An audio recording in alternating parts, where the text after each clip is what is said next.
Hi, I'm Eric Johnson at Vanderbilt's Owen Graduate School of Management, and I'm here today with Rachel Whitney. Rachel is in the music business here at Spotify and is working as head of editorial here in Nashville. So welcome, Rachel. Thank you so much, Dean Johnson. I'm really excited to be here.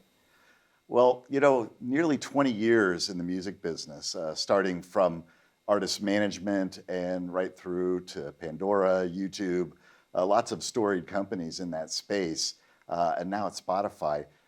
How's the industry changed and where is it headed?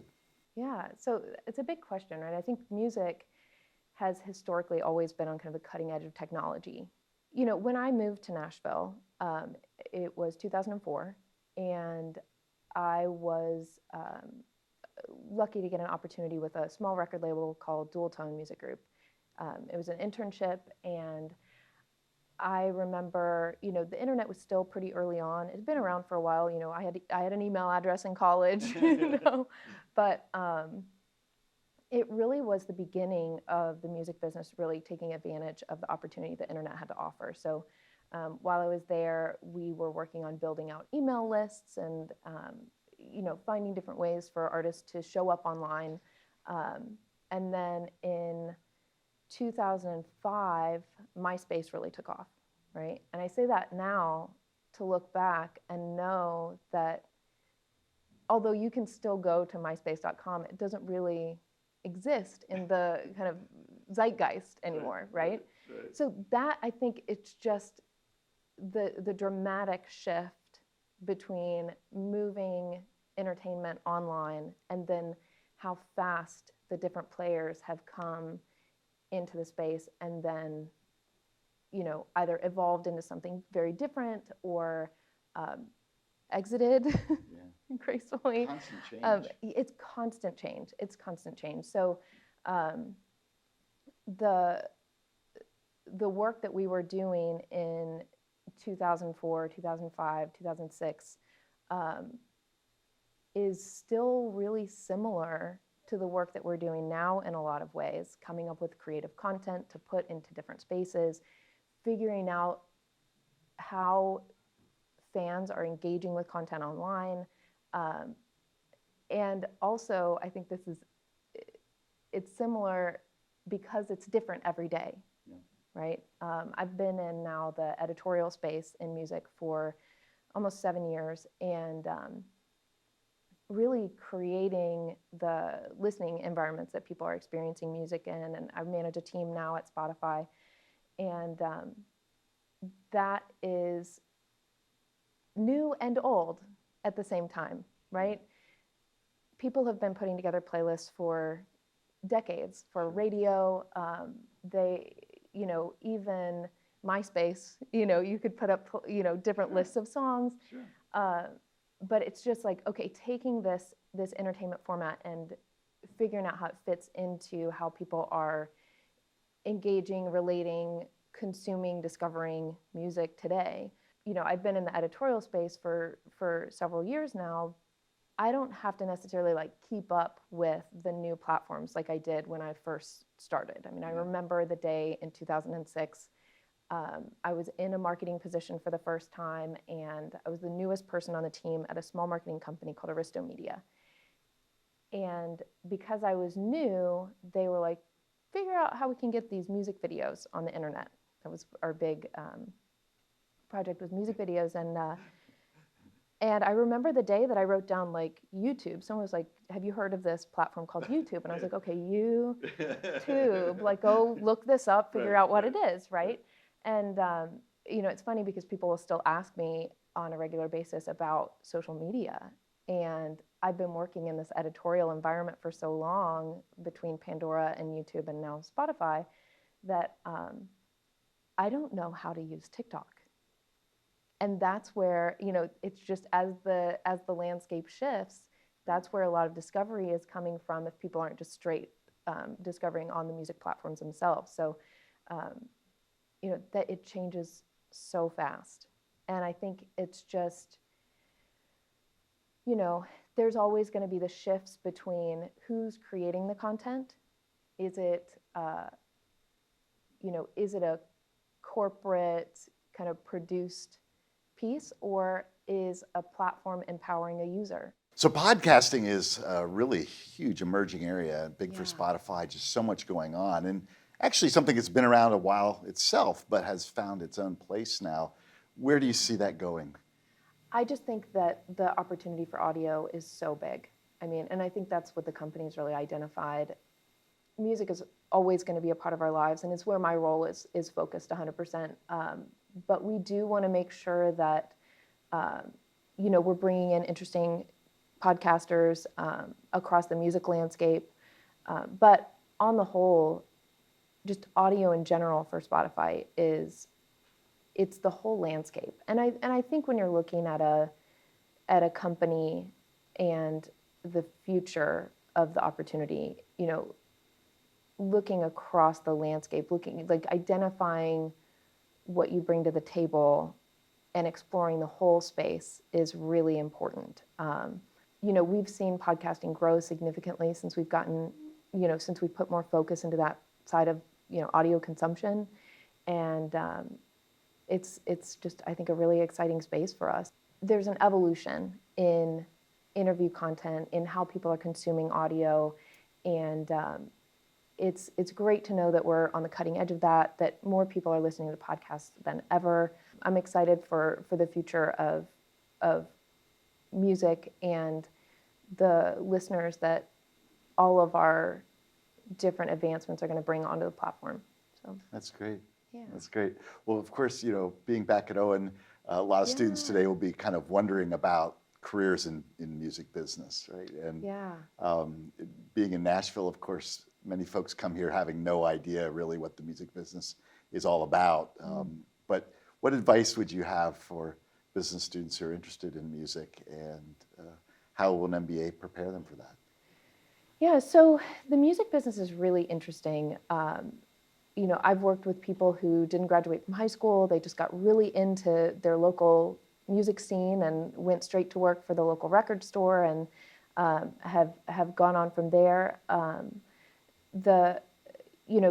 There's this idea that and it's true, you don't need a degree to work in music. There's a million ways to be a self-made entrepreneur in the space, whether you want to be an artist or an artist manager, a booking agent, a promoter.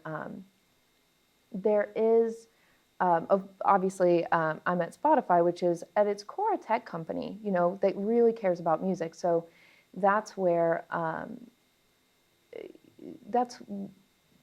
managed to find a home in the music space. I got really lucky that when I moved to Nashville, it was the beginning of the music industry really coming into the internet age, and I got pretty intentional about it. When I realized what was happening, I also had the feeling that we weren't prepared for it as an industry. And that was really the shift that I needed to see that sent me back to school. Yeah. I thought I would go back eventually. Didn't quite know when I first got into the workforce what I would go back for, but I really enjoy school, and so it was something that was always on my mind.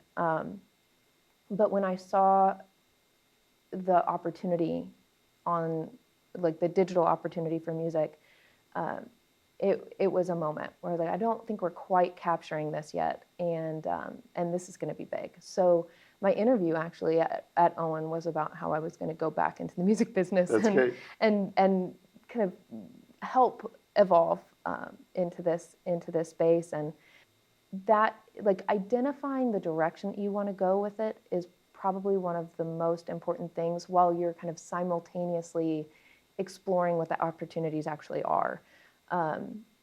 Because I'll tell you, none of the jobs that I've had since I got my first full-time job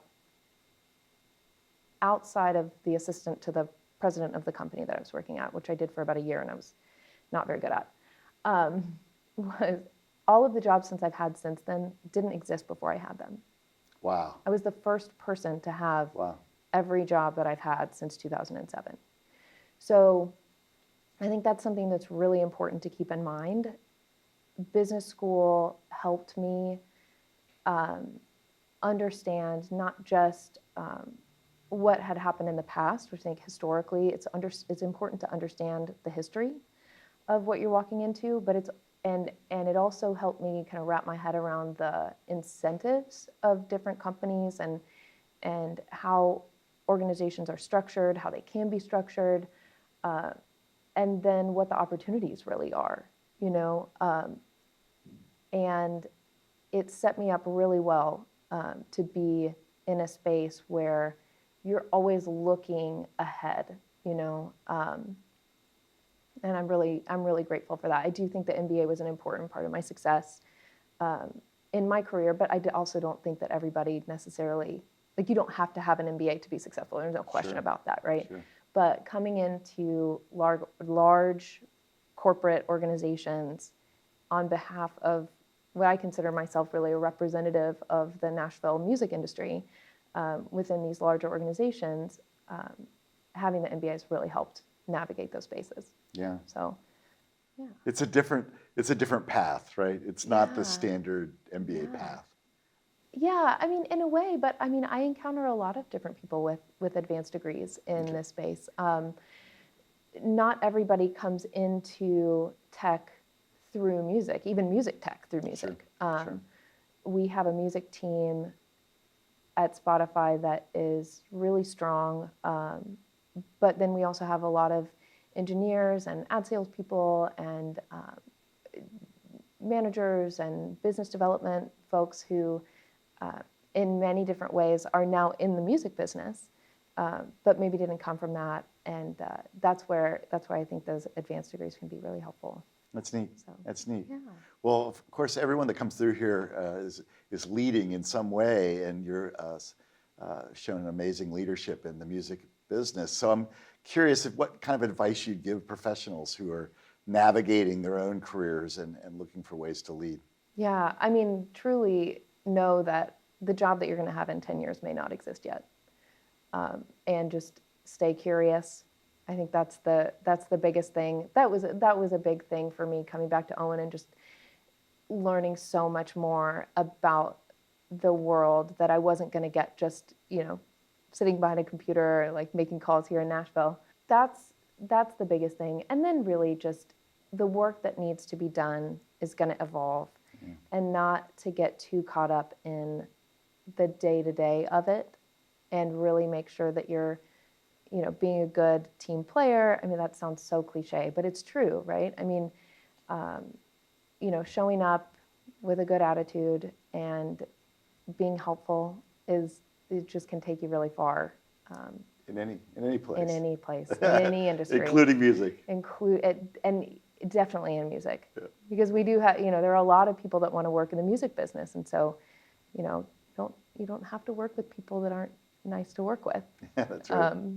In a lot of spaces. So I'm really fortunate to get to be a part of it. So. Well, Rachel, thanks so much for spending the day with us at Vanderbilt. Thank you. Well, thank you so much for having me. It's such a joy to be back. I really appreciate you thinking of me for this. And, I think the MBA from Owen was a big part of my success. So I'm happy to talk about it. That's great. So, Thanks. you.